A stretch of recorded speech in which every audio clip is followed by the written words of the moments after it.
Bonjour, je suis Marc-Édouard Joubert du Conseil régional FTQ Montréal métropolitain. Un petit coup de gueule aujourd'hui parce qu'il y a des choses qui me tannent depuis un bon bout de temps.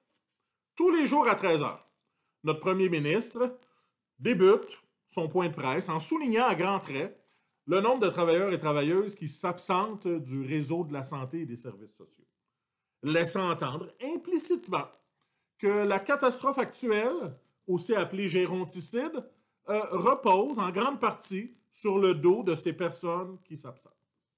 Là, la désinformation, les amis, c'est assez. Soyons factuels, soyons honnêtes.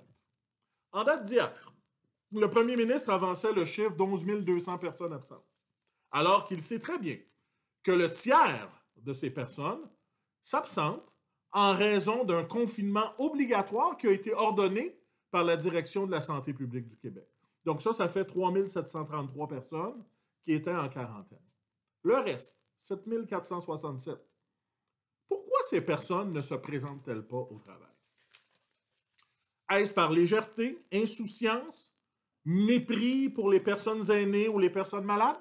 La réponse, c'est non.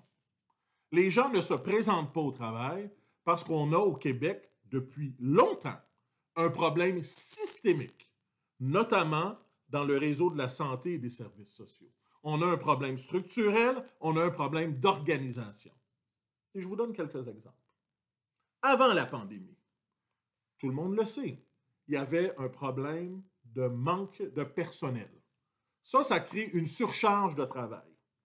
Ajoutez à cela le manque, disons, d'accès au matériel de protection en période de pandémie. Et qu'est-ce que ça donne, ça? Bien, ça donne une peur légitime à des milliers de personnes de se présenter au travail. C'est pas pour s'amuser que la force de travail s'absente, Monsieur le Premier ministre. C'est pas pour le fun.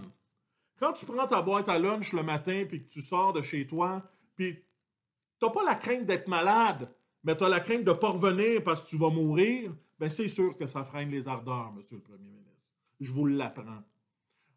Je vous donne un scoop.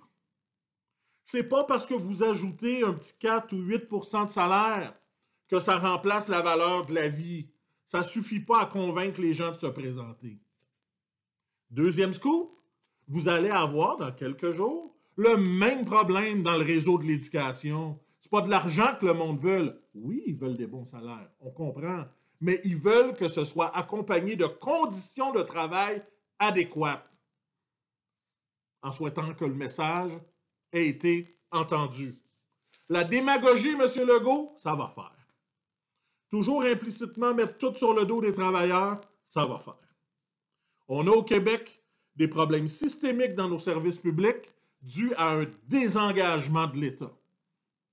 Et ce à quoi on s'attend, c'est d'avoir des conditions de travail qui permettent de rentrer le matin et d'en ressortir en santé, tant physique que mentale.